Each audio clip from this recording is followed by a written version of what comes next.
Hello दोस्तों, कैसे हैं आप सब। तो चलिए आज की कहानी स्टार्ट करते हैं। मेरा नाम ज्योति है। आज मैं आपको अपनी कहानी सुनाने वाली हूँ। आज ही मेरी शादी अमर से हुई। शादी एक अच्छे बड़े घर में हुई। पैसों की कोई कमी नहीं थी। मैं और मेरे पिता अपने आप को बड़े खुशनसीब मानते थे कि हमें ऐसा घर मिला। सभी रिश्तेदार भी कह रहे थे कि ज्योति के तो भाग्य ही खुल गए, किस्मत वाली है। हम लोग उनके मुकाबले कुछ भी नहीं हैं। पिताजी के पुराने परिचित होने की वजह से मेरी शादी उस घर में हो गई। शादी के बाद पहली बार उस घर में गई। घर में जाते ही मुझे पता चला कि वे लोग कितने बड़े हैं। घर बहुत बड़ा था। पहली बार था जब उनका घर मैंने देखा था। सब कुछ बहुत अच्छा था। सुहाग रात का समय आ गया, लेकिन मेरी सास और ननद मुझे अकेले में ले गई। मुझे समझ नहीं आया। मुझे लगा कुछ बात करनी होगी उन लोगों को। मेरी सास बोली, बेटा हम तुम्हें कुछ बताना चाहते हैं, लेकिन तुम यह सुनकर हिम्मत रखना। साथ ही मेरी ननद भी बोली कि अब हमें जो तुम्हें बताने वाले हैं वो बात हम तीनों के बीच में ही रखना। यह घर बहुत बड़ा है, यहाँ बात फैलते ज़्यादा समय नहीं लगता, और वो बात सबके सामने आ गई तो हमारे घर की इज्जत मिट्टी में मिल जाएगी।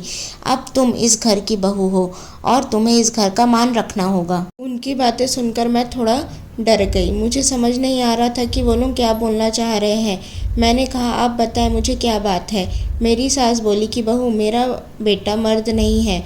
उनकी यह बात सुनकर मेरे होश उड़ गए। उन्होंने कहा कि मैं जानती हूँ कि तुम सोच रही होगी फिर हमने तुम्हें क्यों फंसाया, लेकिन हमारी भी मजबूरी है। हम यह बात ऐसे बता नहीं सकते थे, वरना सभी को पता चल जाएगी। मेरा बेटा रात में अक्सर बाथरूम में ही रहता है। पता नहीं वहाँ क्या करता है। जब भी उससे पूछो तो यही कहता है कि उसका पेट खराब है। कमरे में जाने से पहले अपने पति के लिए यह बातें सुनकर मुझे समझ नहीं आ रहा था कि मैं क्या करूं। मेरी ननद कहती है कि तुम उससे बात करना, थोड़ा समय उसके साथ बिताओ, फिर उससे खुलकर बात करो। अगर कुछ हो सकता है तो हम जरूर करेंगे। हम तुम्हारे साथ हैं, हम तुम्हें अकेला नहीं छोड़ेंगे। सुहाग रात वाली रात यह सब सुनकर मैं अपने कमरे में जा रही थी। अब मुझे डर लगने लगा था। मैं कमरे में यही सब सोच रही थी कि मेरे पति अमर कमरे में आए। कमरे का दरवाज़ा बंद किया और दरवाजे से ही पेट पर हाथ लगाते हुए आए। बिस्तर पर मेरी तरफ पीठ करके बैठे और बोले कि उनका पेट खराब है, और कुछ ही सेकंड में वो उठकर बाथरूम में चले गए। बिल्कुल वैसा ही हुआ जैसा कि मेरी सास ने मुझसे कहा था। पेट खराब हो तो थोड़ी देर बाद वो बाथरूम से बाहर आ जाते, लेकिन वो करीब 1 घंटे तक बाथरूम में ही रहे। मैं बाहर चुपचाप अपने बिस्तर पर बैठी रही। उन्हें मैंने आवाज़ भी नहीं दी। बस यही सब सोचते सोचते मैं बिस्तर पर लेट गई। करीब 2 घंटे बाद वो बाथरूम से निकले। मेरा अब उनसे बात करने का मन ही नहीं था। मुझे लगा कि मेरे साथ धोखा किया गया है। वो भी चुपचाप अपने बिस्तर की साइड पर जाकर सो गए।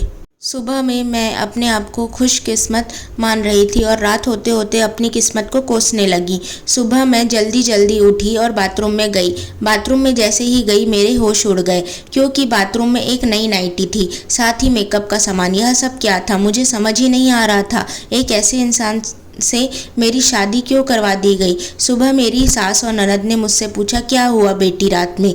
मैंने कहा, वही जो आपने बताया था। यह कहकर मैं जोर से रोने लगी।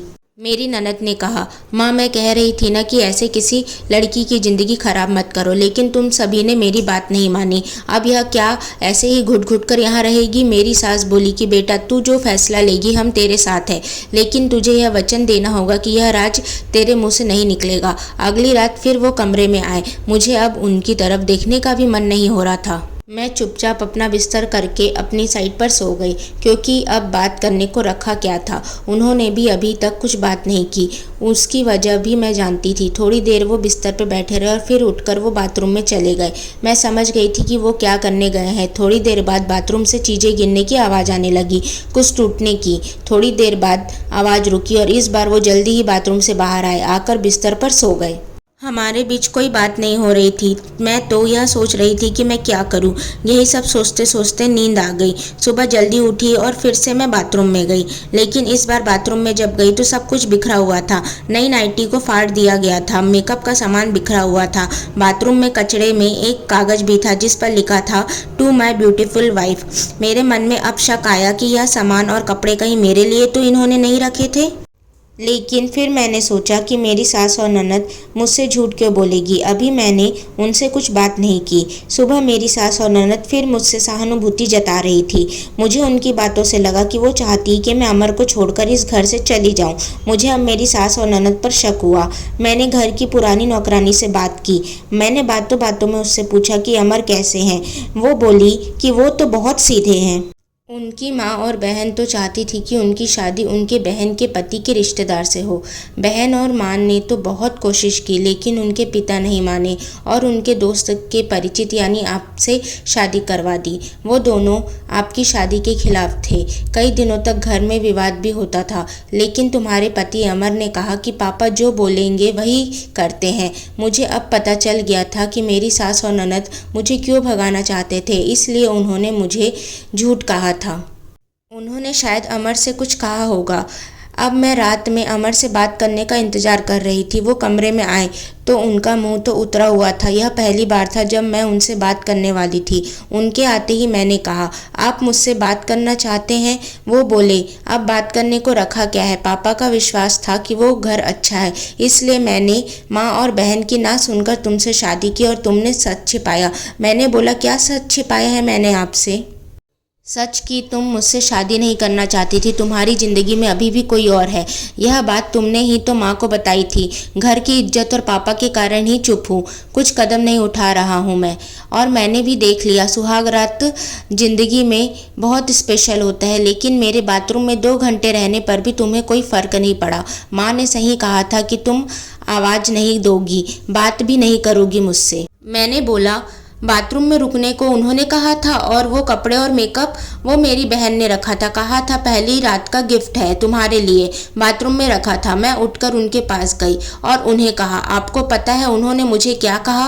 फिर मैंने उन्हें सारी बात समझाई। कहा कि वो चाहते थे कि हम दोनों में गलतफहमी हो और हम अलग हो जाए, ताकि वो जो चाहते हैं वो पूरा हो जाए। उन्हें गुस्सा आया, लेकिन मैंने कहा नहीं, अब हम इस बात को यहीं ख़त्म करेंगे और किसी को कुछ नहीं कहेंगे। उस रात मेरी सारी परेशानी और गलतफहमी दूर हो गई।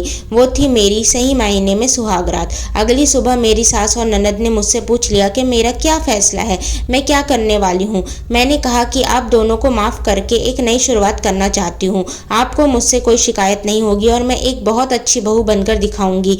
मेरे चेहरे पर मुस्कान देखकर उनके चेहरे उतर गए। ननद तो उसी दिन अपने घर चली गई। सो दोस्तों, अगर आपको यह कहानी पसंद आए तो प्लीज़ इस कहानी को लाइक करें, शेयर करें एंड चैनल को सब्सक्राइब करें। Thank you.